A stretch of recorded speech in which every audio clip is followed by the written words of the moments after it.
Retour sur le plateau de TV Finance. On est toujours ensemble pour cette matinale. J'espère que vous passez un bon moment en notre compagnie. Et on va retrouver, vous le voyez, Philippe Lermy concernant le Flash Forex. Bonjour Philippe.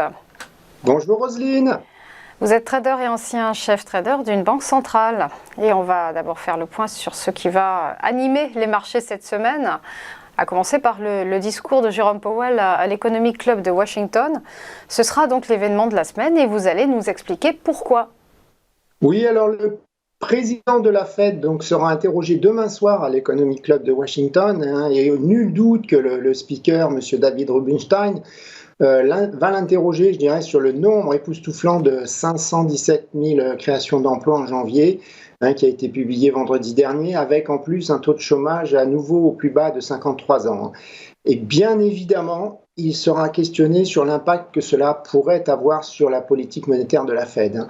Donc on verra si Powell minimise ce chiffre des créations d'emplois ou non, mais il est fort probable qu'ils disent qu'il faut prendre ce chiffre avec précaution, car la publication des créations d'emplois au mois de janvier est souvent sujette à des révisions beaucoup plus substantielles que celles des autres mois. Et les traders le savent aussi.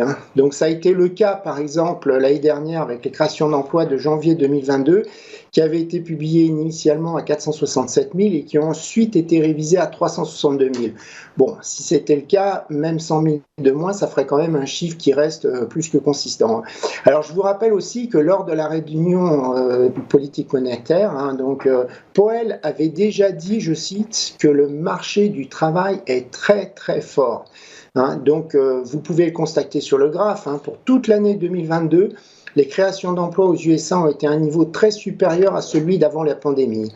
Donc, pour les marchés, cette interview sera l'événement de la semaine ou pas. Ou pas. Autre temps fort de cette semaine, le fameux discours sur l'état de l'Union. Et donc, le président Biden qui va donner sa conférence annuelle au Congrès. Oui, alors le président Biden va insister envers le Congrès pour relever le plafond de la dette, qui est actuellement à 31 381 milliards de dollars. Donc le TFO du Trésor américain est actuellement prévu pour juin. Alors Biden va insister sur les conséquences économiques négatives en cas de bataille entre les démocrates et les républicains sur le sujet, surtout que c'est un sujet très impopulaire auprès des démocrates et il ne faut pas oublier que la campagne présidentielle pour 2024 est maintenant en jeu. Alors comme vous le voyez sur le graphe, le plafond de la dette a déjà été atteint de nombreuses fois dans le passé. Et je vous rappelle que sous la présidence Trump, il y a eu un gouvernement shutdown, donc l'arrêt des administrations fédérales pendant 34 jours, avec surtout le non-paiement des salaires des fonctionnaires qui sont principalement démocrates. Et en 2011, donc c'était pire, on a eu l'agence de notation S&P qui avait décidé d'abaisser la note des USA de AAA à AA+. Donc c'est ça qui pourrait être gênant, quoi. Alors l'agence Fitch, elle a tiré en premier l'été dernier, ça a été complètement ignoré par les marchés, elle a abaissé les perspectives de la dette US de stable à négatif. Donc la bataille, elle peut être féroce, puisque les républicains, ils ont regagné le contrôle de la Chambre des représentants aux midterms. Tandis qu'on a toujours les démocrates qui contrôlent le Sénat. Alors, on a déjà vu dans ce qui s'est passé là récemment avec l'élection de McCarthy, et c'est le Freedom Caucus qui pourrait bien à nouveau tirer parti de la situation. Alors, pour le trading, qu'est-ce que ça veut dire? On pourrait se dire qu'a priori, c'est pas un souci, puisque les gouvernements de shutdown, c'est pas nouveau, il y en a eu 21 dans l'histoire des USA.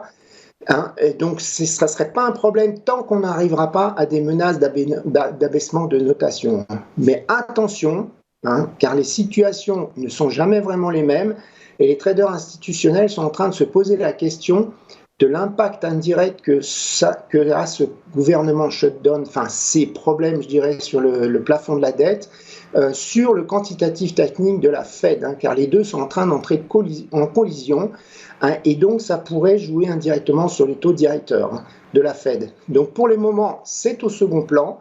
Mais si ça s'aggravait, ça pourrait bien jouer sur le dollar, sur les actions américaines de façon inhabituelle à moyen terme.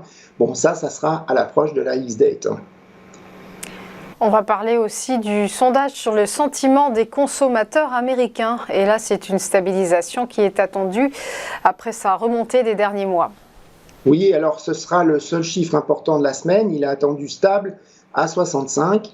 Alors depuis l'été dernier, les sentiments des consommateurs remontent. Ils sont aidés par les marchés actions et l'inflation qui ralentit évidemment. Alors les attentes des consommateurs sur l'inflation sont regardées de près sur le marché, mais aussi par la Fed elle-même. Alors on pourrait anticiper qu'elles soient légèrement en baisse, ces attentes, puisqu'il y a eu la baisse des prix à la pompe aux États-Unis.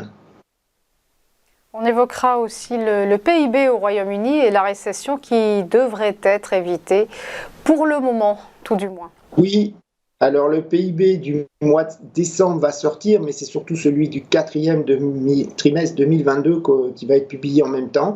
Alors je vous rappelle que le PIB du Royaume-Uni avait augmenté de façon modeste, mais surtout inattendue pour le mois de novembre.